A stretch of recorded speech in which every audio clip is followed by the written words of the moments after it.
Saudi Arabia and France are leading a UN-backed charge to carve out a Palestinian state without Israel's approval. At the same time, Iran and the U.S. are drawing red lines over nuclear enrichment, pushing the world to the edge. Could this be the roadmap to peace or the spark that ignites a global war? We're going to analyze these two events on God's prophetic timeline on this edition of the Endtime Show.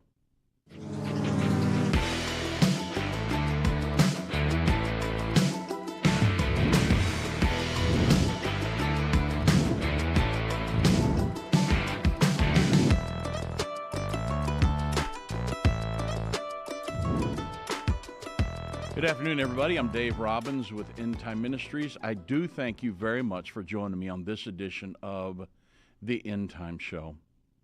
You know, I was going through the news this weekend and today preparing for this program, and I was thanking the Lord because we understand these Bible prophecies. I'm telling you, everybody, I am out on the front of this stuff.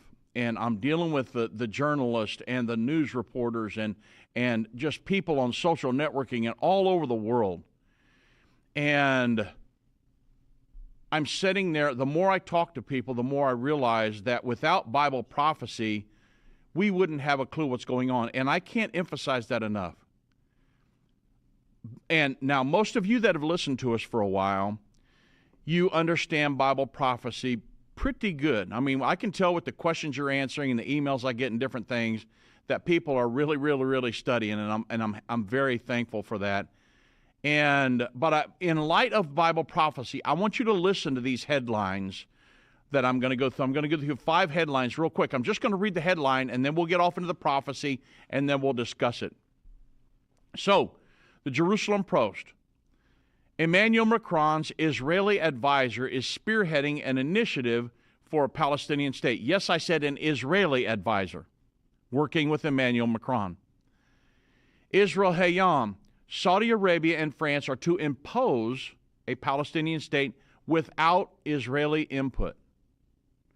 The Jewish News Syndicate, Hamas documents state that have proven that October 7th was aimed to block the Israeli-Saudi peace deal. The Times of Israel are saying that Iran is saying that Israel is a cancerous tumor and that they're the Middle East's biggest problem. The Iranian Supreme Leader, Ayatollah Khomeini, said that. A cancerous tumor. Think about that. He's talking about genocide, right? Times of Israel has said that the Hamas document, that the attack was aimed at derailing the Saudi normalization report, but this article's got a little bit more detail. And then finally, Israeli Deputy Foreign Minister Majid Ravakani, he delivered a clear and defiant message. If the U.S. wants zero uranium enrichment, then there's going to be no deal. Well, you and I both know that Donald Trump said if we can't get a deal, then we'll probably go military. Now think about that. And of course, Israel's ready to do that right now. They're chomping at the bit. And so when you consider Bible prophecy, if I was just a journalist and didn't understand Bible prophecy, I would be looking at history, of course.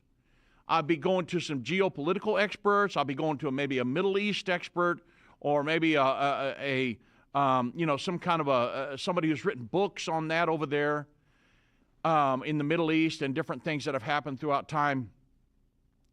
But even doing all of that, I've talked to people who have done all that research, and they're still lost when it comes to really what's going on behind the scenes and how this whole thing plays out. And when I've started talking to them about Bible prophecy, I've had them just sit there and stare at me like, wow, that's really putting all the pieces of the puzzle together. So I want to see if we can do that together. And I know we always talk about putting all the pieces of the puzzle together, but it's such a great analogy, because with one of the pieces left out, I mean, it's like God's kind of toying with us, right? But he's not.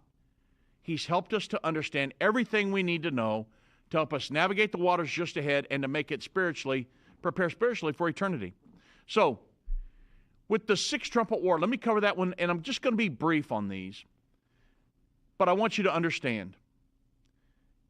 In understanding these prophecies, you'll know more than the journalists that are out there, the people on television, the people that are writing books on this stuff, the people that are even there in the land. I've talked to them. And without a knowledge of Bible prophecy, there's no way. They're beating their head against a wall many times trying to figure all this stuff out. So the sixth trumpet war, obviously the prophecies of the Bible, they foretell this devastating war originating from the Middle East region, the Euphrates River region. It's known as the sixth trumpet war, Revelation 9, verse 13 through 18, which is soon to erupt, everybody, if it hasn't already begun. And it's going to kill 1/3 of the world's population. And it could occur at any time, but it has to happen before the final 3.5 years of the end time prophecies begins. That's prior to the second coming of Jesus Christ. And it will begin either before or after the signing of the prophesied peace agreement. So in the aftermath of this war, with current population 2.7 billion lives lost, the world's going to demand for a unified global authority to prevent future wars. Folks, nations are going to surrender their sovereignty and their armies, their entire military, to a world governing body designed to eliminate warfare permanently. But it's not going to work, right? Because the Antichrist is eventually going to usurp authority over that. Now, that's World War III, prophesied in the Bible. Either shortly prior to or shortly after World War III. And I state it like that because we cannot prove scripturally which one happens first. But they are the next two on God's prophetic timeline. The next two once and done prophecies. Once the peace agreement signed, then we can say, okay, it's signed, it's going to last for 7 years, but the peace agreement itself is once and done. And then the World War III as well. So, Daniel 9:27 prophesies that the Antichrist will confirm a covenant with many for a final 7-year period.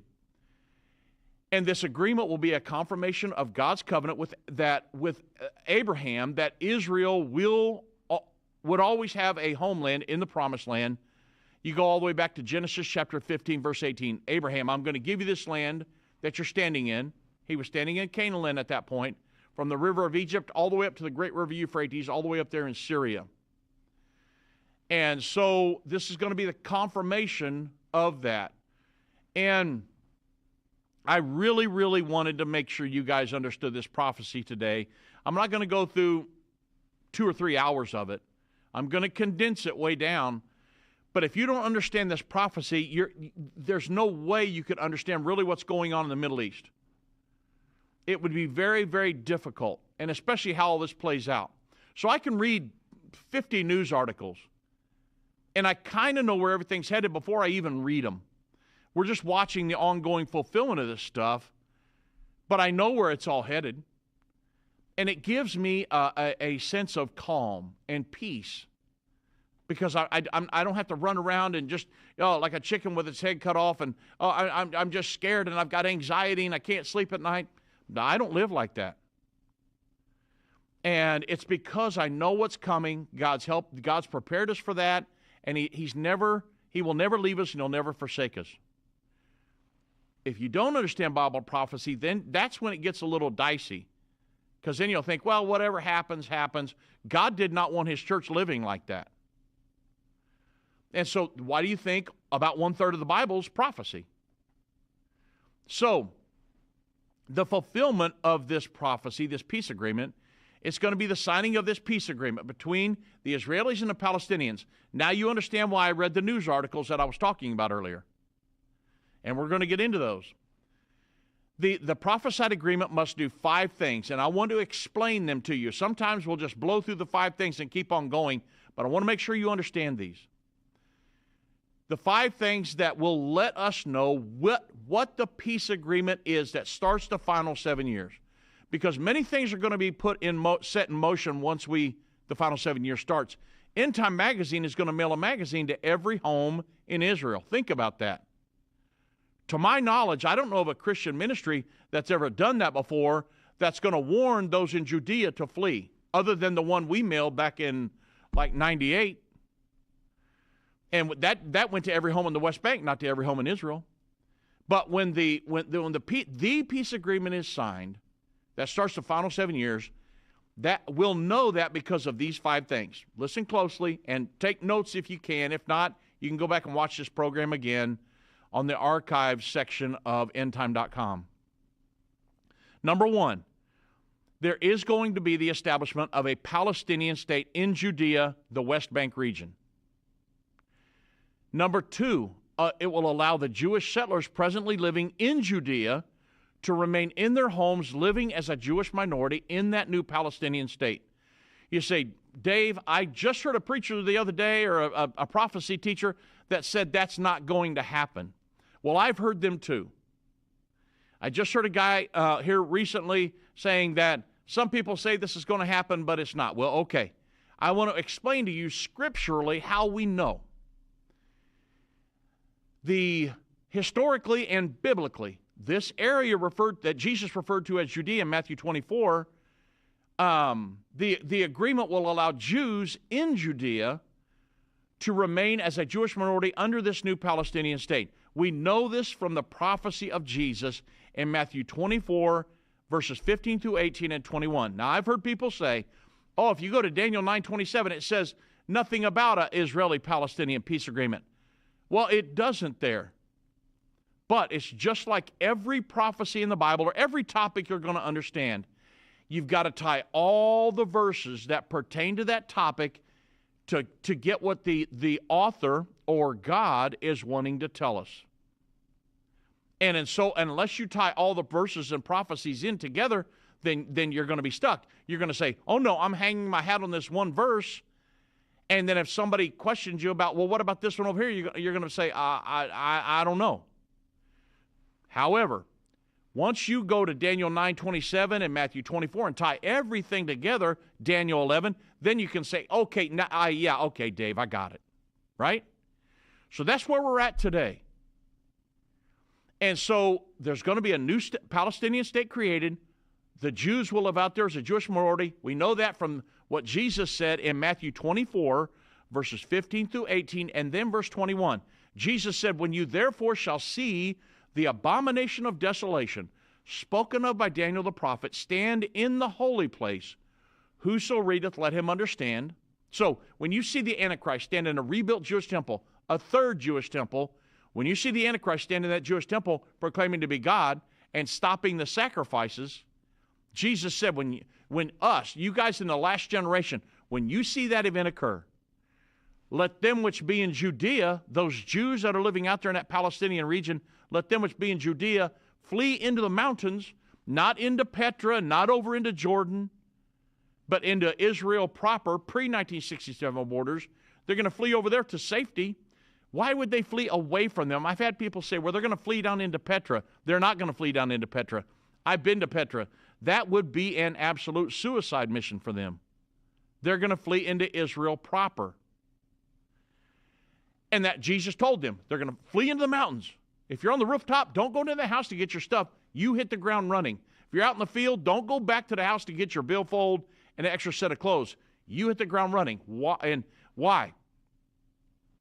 Because verse 21 says, for then shall be great tribulation, such as was not since the beginning. The worst time of persecution the world's ever known, such as was not since the beginning of the world to this time, no, nor ever shall be. And in this passage, Jesus is painting a picture, an image for us of the Jews living under a hostile government in Judea. There's not another entity on the planet that is vying for that region right there other than the Palestinians. I mean, think about it. The international community recognizes that the only way to solve this thing, or in their mind, they've conjured this up, is that the Israelis and the Palestinians sign a peace agreement giving the Palestinians giving them a state alongside Israel. They're not saying, oh, we recognize Russia should have that, or China should have that, or that even Saudi Arabia or Turkey or Syria or Iraq. No. Or Egypt or Jordan. They're saying that should be a Palestinian state. And so once you understand the geopolitical situation, you understand history, then when you teach on it's going to be between the Israelis and the Palestinians, then you can prove it. And so I want to make sure you understand these as we go through here. So when the abomination of desolation occurs, halfway through that final 7-year period, the Jews living in Judea will have to flee for their lives, and this event will launch us into the final 3.5 years, which is called what Jesus called the Great Tribulation. Now, amazingly, this scenario that Jesus painted 2,000 years ago is exactly what is presently being discussed in these ongoing peace negotiations, the ones that have happened for the last several decades, and the one that is Emmanuel Macron, Saudi Arabia, and all of them are going to enter into at the United Nations here next month, everybody. And they're having a pre-meeting. I'm going to tell you about that in just a second. But listen, if I was just a journalist or a news reporter or something like that, if I didn't understand Bible prophecy, I've read articles where people have said, "Oh no, it's impossible. The Israeli-Palestinian the two-state solution is dead in the water," and things like that. And I'm sitting back going, "No, it's not. No, it's not," because I understand the prophecies of the Bible.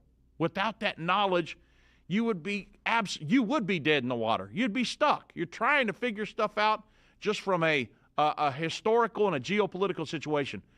But once you understand the prophecies of the Bible, it takes on a whole new perspective. And so the Palestinians, they contend that the only hope for peace between them and the Israelis is this two-state solution. They claim that their state should be established in Judea, the West Bank, and even the United States, the European Union, the United Nations, they all agree that the two-state solution is the only viable solution to the conflict between the Israelis and the Palestinians. And even Israeli Prime Minister Benjamin Netanyahu, now, right now, he's a politician, and he said, oh, no, they're never going to have a two-state solution. But he embraced a two-state solution as the ultimate answer to the Israeli-Palestinian conflict in some of his speeches years ago, like his famous speech at the Bar Ilan University there in Israel. And he embraced a two-state solution at that point. And I think that if he thought it would truly bring peace, I think he would do it. I think it would, if Israel had defensible borders, I think he'd be willing to do it. At this point, the two-state solution with 67 borders, no, never going to happen, because Israel is never going to allow that to happen. But we'll see how these upcoming negotiations play out, right? But you know what's coming because of the prophecies of the Bible. Number 3, it's going to place the Temple Mount under an internationally supervised sharing arrangement, allowing both Jews and Muslims to worship there. Outside of the control of Jerusalem, the city of Jerusalem, it is the status of the Temple Mount that is the most hotly disputed issue in the Palestinian-Israeli conflict. Muslims claim the Temple Mount, of course, as their third holiest site after Mecca and Medina, and those are located in Saudi Arabia. And the Al-Aqsa Mosque and the Dome of the Rock, they're up on the Temple Mount. However, the Jews regard the Temple Mount as their number one holy site. God chose that for them back with Abraham. He said, Abraham, I want you to go to a mountain that I will show you. I will specifically pick out the mountain that I want you to go and sacrifice your son Isaac on. And it was Mount Moriah, which is the Temple Mount today. I've stood there, and I get goosebumps every time I go up there, because I know historically, scripturally, the significance of that mountain. Believe me. The Battle of Armageddon is going to be fought over that. And so it's the Jews' number one holy site. And their first temple stood there on the Temple Mount back from 968 to 586 BC.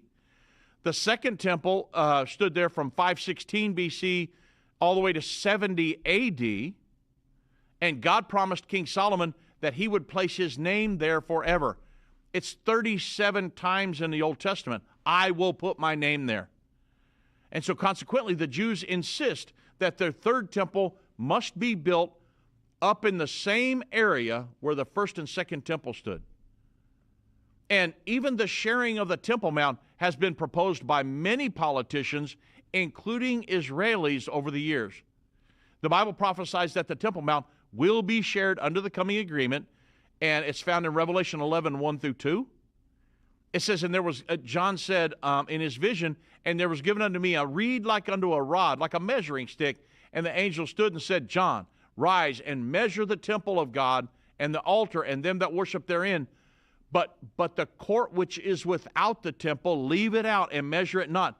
For it's given unto the Gentiles, and the holy city shall they tread under foot for 42 months. That's that final 3.5 years. So John was instructed to measure the temple and those that worship therein. Then he was told, don't measure the outer court, because it's going to be trodden down. It's going to be under Gentile control, let's say. The scripture paints a picture here of the Temple Mount being shared between Jew and Gentile. And the scene in this prophecy describes the Temple Mount during that 42 months, I should say the final 42 months of that final 7-year period. And so the Temple Mount's going to be in a sharing arrangement. Well, there's nobody in the news that could be able to prove that to you, that that's what's going to happen. But guess what? If you understand the prophecies of the Bible, it's easy to understand. And I've told people, I remember telling Grant Stinchfield one time, he used to be the main guy on Newsmax years ago. I can't remember who he's with now. But I was on a couple interviews with him, and I was telling him about world government and in the Bible and things like that, and all the beast in Daniel 7 and Revelation 13. And he just sat there staring at me like a deer in the headlights. And when we got done, he said, I've never heard anything like that in my life. He said, I've read some of that stuff, but I've never heard any of that kind of stuff. And I remember John Rich, the country singer, and that interview that he had with Tucker Carlson. And Tucker Carlson was sitting there looking at him like, what in the, I've never heard any of this stuff. And then I had John Rich on the program with me, and me and him, get this, the John Rich interview that I had, his publicist told us, he said, well, he might be on for 10 or 15 minutes. He's pretty busy, doesn't have much time. I'm like, fine, I'll do whatever. We got on the program. We stayed on a whole hour, and when we got done, he said, man, we could do this all night. And I said, yeah, we could, John, couldn't we? It was a great conversation because him and his dad figured out a lot of these prophecies, and they were almost spot on with what we teach. And I was kind of shocked. But he understood. And he was way ahead of the curve when he talked about figuring out some of these things that are coming. We'd talk about a geopolitical situation. He'd say, oh, yeah, I know what's coming. And mostly he was right because of the prophecies of the Bible. So, man, I just been thanking God recently for the Bible. And the Bible says, because they had not a love for the truth. And I'm writing an article right now on world religion. I'm on part 2. Part 1 was in the May-June issue of Endtime magazine. Part 2 is going to be in the July-August. My second part is going to be close to 6,000 words because of everything that Pope Francis did to establish this world religious system. And guess what? Pope Leo XIV he's coming right along on the heels of Pope Francis and saying, we need to do everything in the spirit of Vatican II. And I'm sitting there going, you got to be kidding me. I told everybody this guy was going to fall right in line with him. Maybe not on everything, but on the main stuff, it looks like he's going to go right in alignment with him. And so, thank God for the prophecy of the Bible. Okay, the fourth thing. Man, I'm spending more time on this than I want to. We're going to move. Israel's going to build her third temple. Revelation 11, 1 and 2. The passage I just read you, John was told to measure the temple. You can't measure a temple if there's no temple to measure. And he was told to do this when there was 42 months left. And this lets us know the Jewish temple has to be built and completed during the first 3.5 years of that final 7-year period. 2 Thessalonians chapter 2, verse 4 confirms this. It states that the Antichrist will sit in the temple of God at the time of the abomination of desolation, which occurs halfway through the final 7-year period. So you can't sit in a temple if there's no temple to sit in.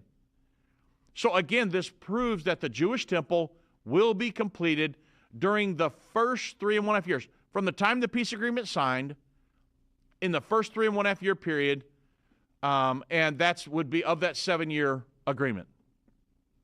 The fifth thing that will let us know that how to identify the peace agreement is that Israel will retain control of Jerusalem throughout the end time. Go to Zechariah 14:2. The Bible says, for I will gather all nations against Jerusalem to battle. This is the battle of Armageddon. And the city of Jerusalem, will be taken.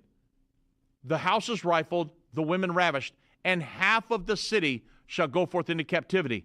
The residue of the people shall not be cut off from the city.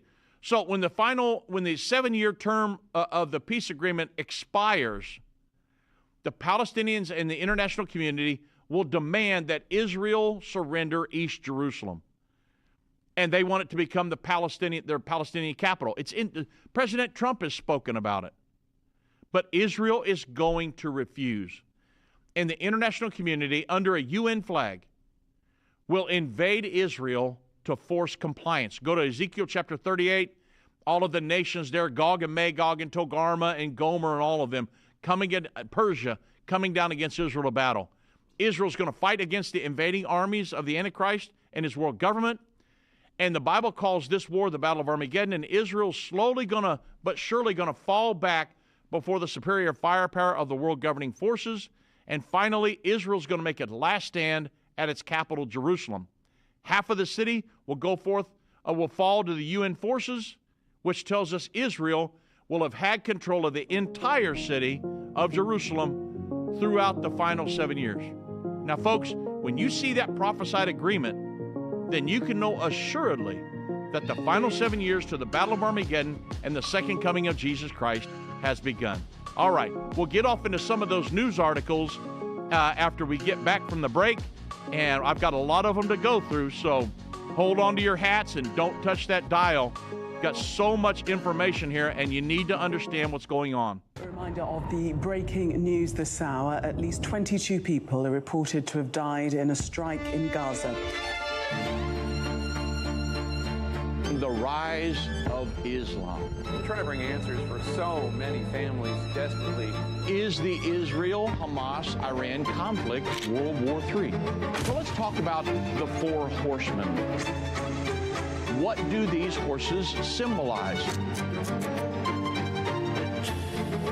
These are the four spirits of the heavens which go forth from standing before the Lord of all the earth. In the end time, the true people of God will not be weak, anemic, and defeated. These prophesied events are revealing we are quickly approaching the time of the Great Tribulation right now. Now streaming on OnlySource and available to order at endtime.com/green. Go to endtime.com/green or call 800-ENDTIME. What if you could understand Bible prophecy? Dave Robbins, the host of the Endtime Show's TV and radio programs, is holding a free prophecy conference near you. Gain peace and understanding about what the Bible says concerning end-time prophecy. Call 1-800-ENDTIME or go to endtime.com/events to see when Dave will be in a location near you.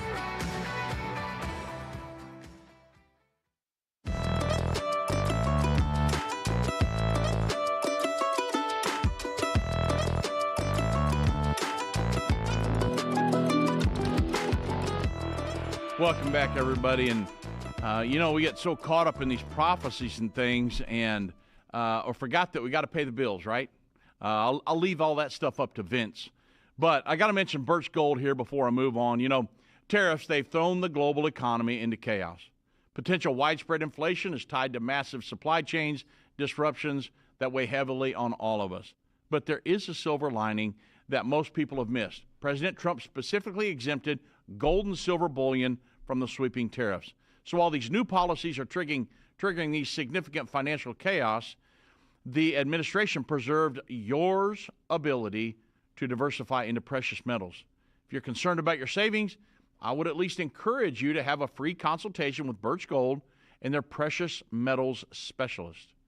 First step, go to birchgold.com/endtime, receive your free no-obligation info kit on gold, and then you can learn how to hold gold and silver in a tax-sheltered account. And Birch Gold will help you to convert an IRA or a 401k into a gold IRA for no money out of pocket. So visit birchgold.com/endtime to claim your free info kit on gold right now. Okay, now, this first article here that I wanted to talk to you all about is a Saudi-French imposed, yes, I said that correctly, an imposed two-state solution. You guys have been around many of you as long as I have, or maybe longer, maybe not so much, but you understand that in recent times, last 2, 3, 4 decades, in all of these peace negotiations, the Annapolis and the Y River Accords and Oslo Peace Accords, Camp David, right on down the line, President Trump's peace initiative, the Peace to Prosperity peace plan. In all of them, they would try to negotiate. Let's get Israel and the Palestinians to come together and negotiate. But they had a veto power because they had the ability to get up and just walk away from the table. Okay? Well, then these new peace talks that they're trying to have is talking about imposing a two-state solution. Now, ladies and gentlemen, it's really deeply concerning, and it's unfolding on the world stage here. It centers around this dangerous shift in how global powers are attempting to reshape the Middle East, because many of them are looking to bypass Israel entirely. Now, you and I both know that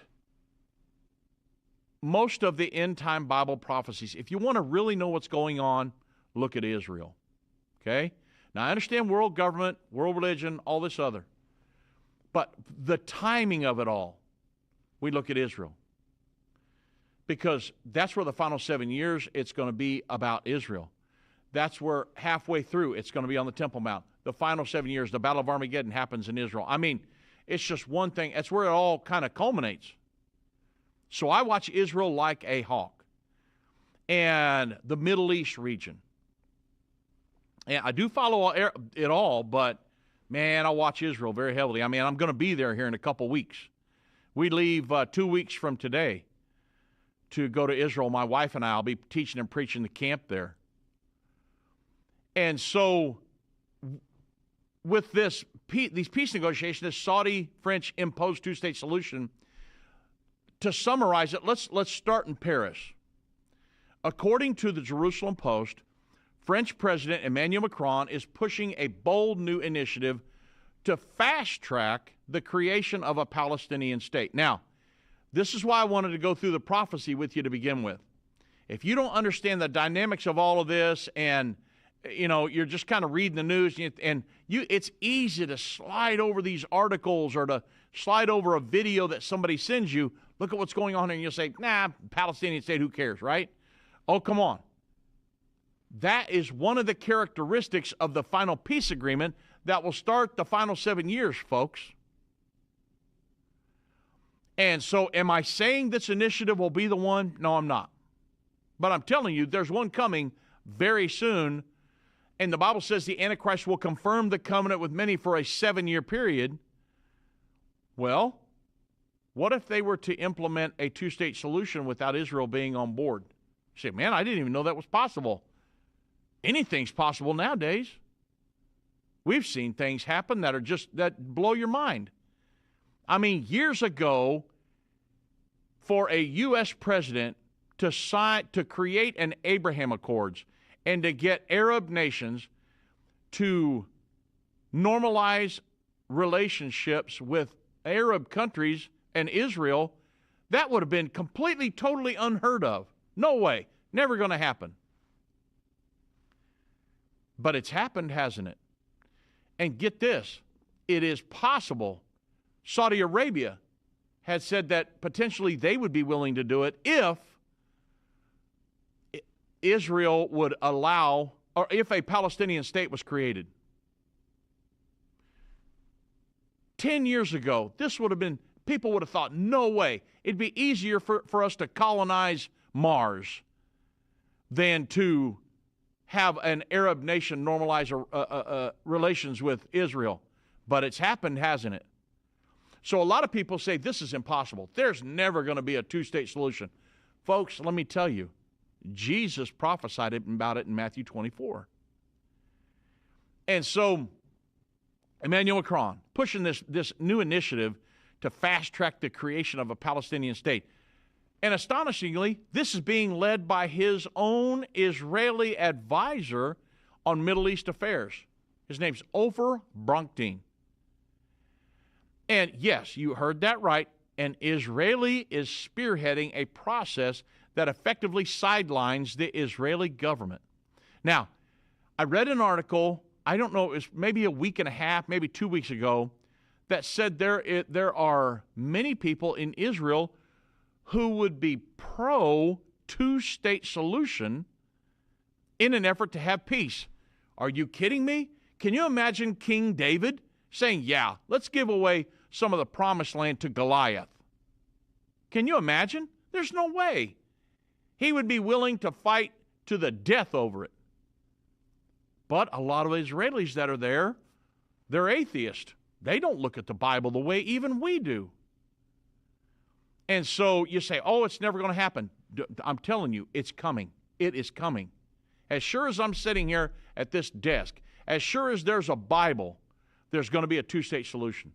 Or at least the Palestinians are going to be given some kind of an autonomous situation out there where they can govern themselves in a vast majority of that region. Okay? So what's happening? Well, there's a preliminary summit coming up that is scheduled for June 11th through the 13th in Paris, with plans to gather not only Israelis and Palestinians, but also academics, artists, different types of activists. And this summit is just the beginning. It aims to build momentum for a major international conference in New York just days later, and it's going to be held at the United Nations. Imagine that. And here's the kicker. This initiative isn't about mutual diplomacy, okay? They don't have Prime Minister Netanyahu and Mahmoud Abbas. They may have Mahmoud Abbas, but Prime Minister Netanyahu isn't going to be there, from all I can tell in reading this. It's about unilateral pressure. Pressure, pressure. Pressure makes things crack, doesn't it? And so the goal is to lay the groundwork for a two-state solution. Not through negotiations with Israel, but by mobilizing international recognition without Israel's consent. A so-called Paris call for peace and two states is going to be launched. And it demands a ceasefire in Gaza, the release of the hostages, and a Gaza reconstruction plan, all packaged together, presented to the world leaders as a fait accompli. Now, what about Bronstein? Well, he justifies this by claiming the initiative would encourage Arab nations to recognize Israel, and he describes it as a shift from conflict management to diplomatic solutions. But for many Israelis, it feels like foreign governments trying to manage Israel's conflict for it, right? Without its input, oversight, or its agreement. Now, again, normally, peace negotiations, it's negotiations. You got both sides at the table. But imagine trying to impose a situation where half of your nation is going to be ripped apart, or I'm going to say probably a third of it, and allowing the Palestinians to manage that and to govern that. So here's the most alarming part. Israeli officials are learning about this initiative through the media. Yes, folks, that's correct. Not through official diplomatic channels, but through press reports and stuff like that. I mean, that's not diplomacy. That's complete deception. And there's another article that I read from Israel Hayam, and the Israel Hayam article was a little bit more detailed. It pulls back the curtain even further. And this isn't just about France. Saudi Arabia has joined forces with Emmanuel Macron, and together they're plotting what can only be described as a diplomatic ambush, really, to impose a Palestinian state without consulting Israel. This upcoming UN-backed international conference in New York, it's designed to be, now listen at this, I'm waiting to see how this plays out. But they've actually designed it to be what they call a kind of like a point of no return. Or in other words, burning bridges. These organizers are preparing to lay down binding timelines, implementation mechanisms, and get this, even sanctions. Yes, you heard that right. I said sanctions on any nation that doesn't comply, and that means Israel. So the language in the diplomatic invitations, now that's chilling, you guys. You gotta admit that. So here's the deal. You say, well, where does Dave Robbins stand? I don't agree with any. I don't agree Israel should ever trade any land for peace. But certainly, I don't think there should ever be a two-state solution. I know there's going to be. But I think that there will come a time when that Israel will be willing to do that. Now, this may not lead to that. It might. I don't know. Because I've always wondered, which one happens first, is World War III or the peace agreement? Folks, listen to me. It almost looks like they're going to happen simultaneously, and I'm going to explain that to you here on the backside of the next break because I got another article I want to go through. But the language in this is this diplomatic invitation, it's really kind of chilling.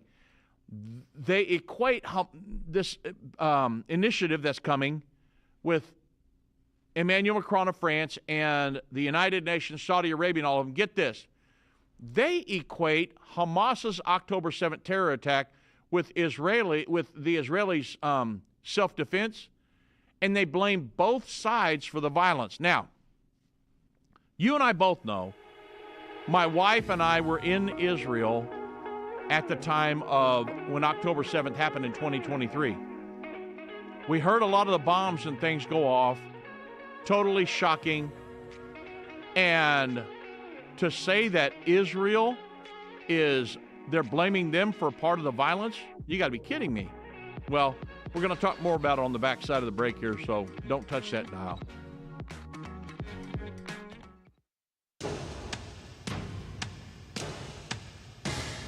Many people argue America is not mentioned in the prophecies of the Bible.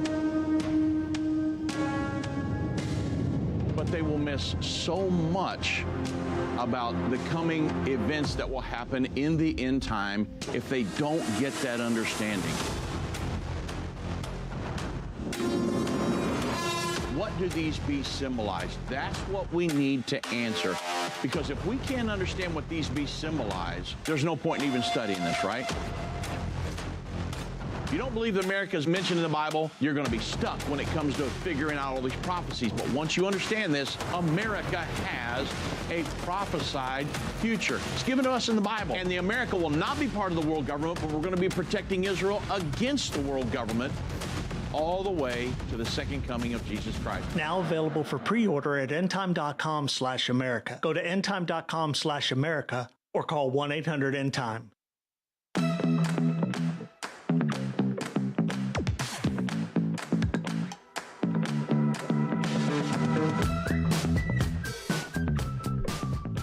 Okay, now listen closely at what they're trying to do to Israel. Again, they're going to put sanctions on them if they don't want to comply with the edicts that come out of these meetings. And I want you to listen to the language here, because they're equating Hamas's October 7th terror attack with Israel's self-defense, and they're blaming both sides for the violence, which is complete nonsense.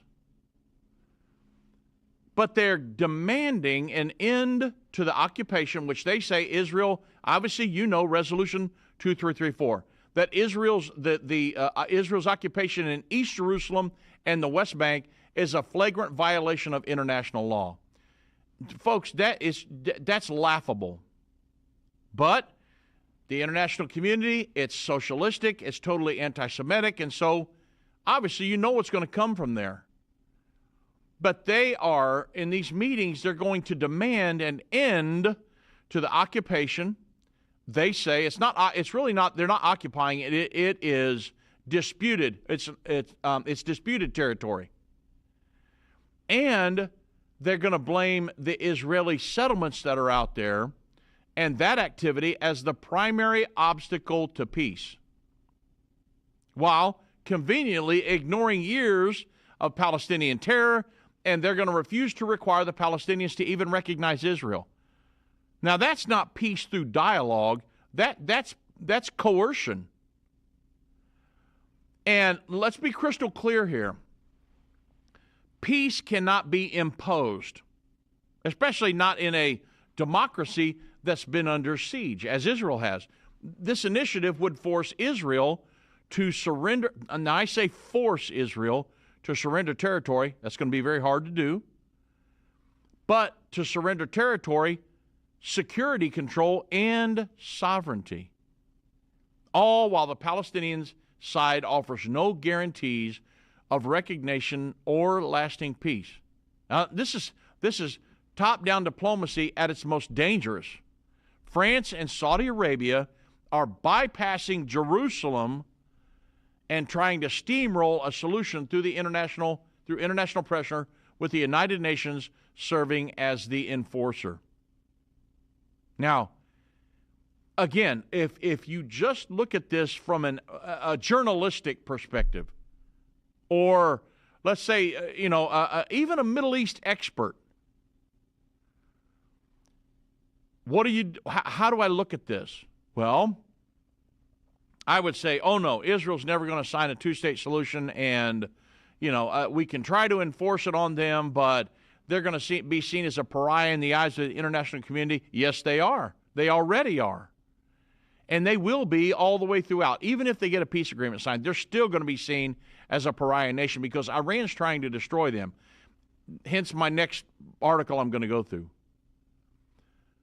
But what should we do about this? Once you understand once you understand the prophecies, I get it. I know what's coming. And so what do? Well, first, we got to raise our voices and expose the scheme. We got to teach the truth.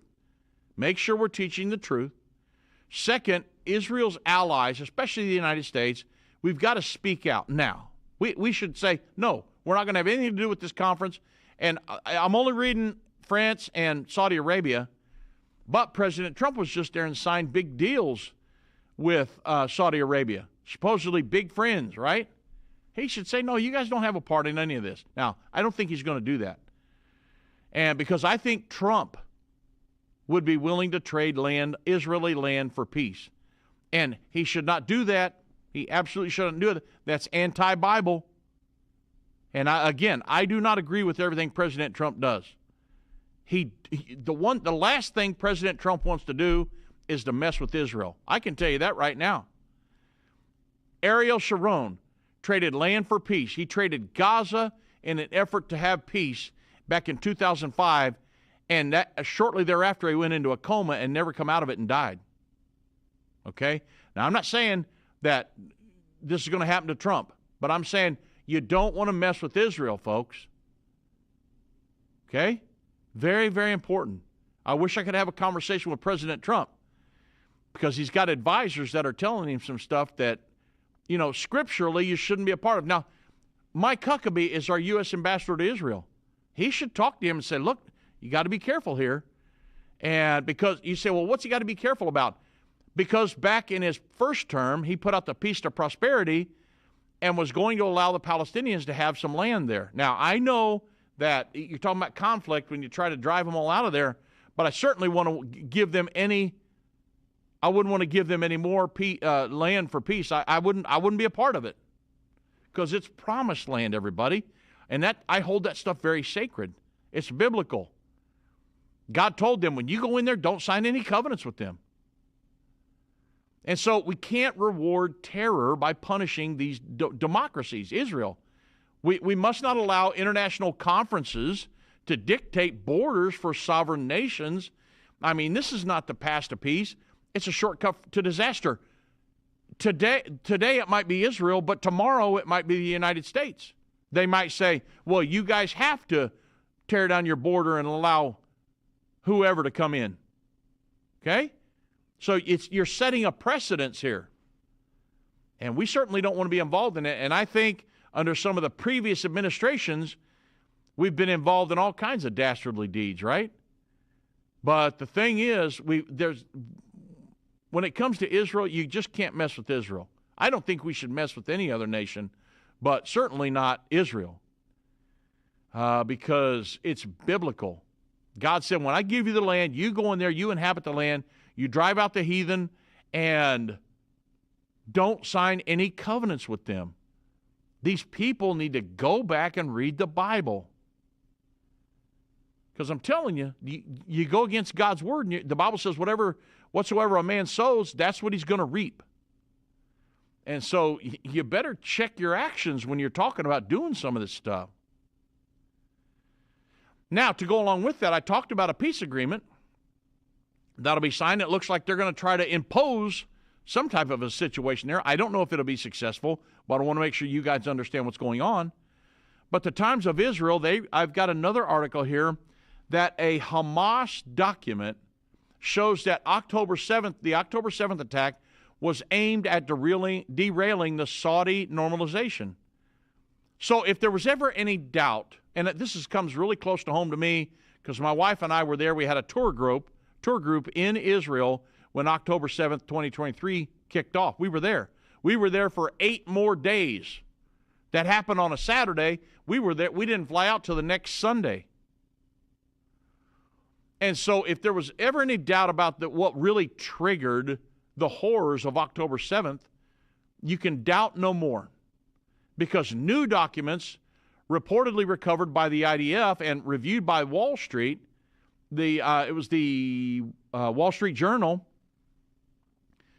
they now confirm what many of us have long argued, and that's Hamas's barbaric attack was not just another chapter in their terror playbook, but it was a calculated strike meant to kill peace. According to these internal Hamas records, Gaza, their terror chief, Yahya Sinwar, he's dead now, he told his inner circle that only an extraordinary act could stop normalization deal between Israel and Saudi Arabia, a deal that was inching closer every day with U.S. backing and real momentum.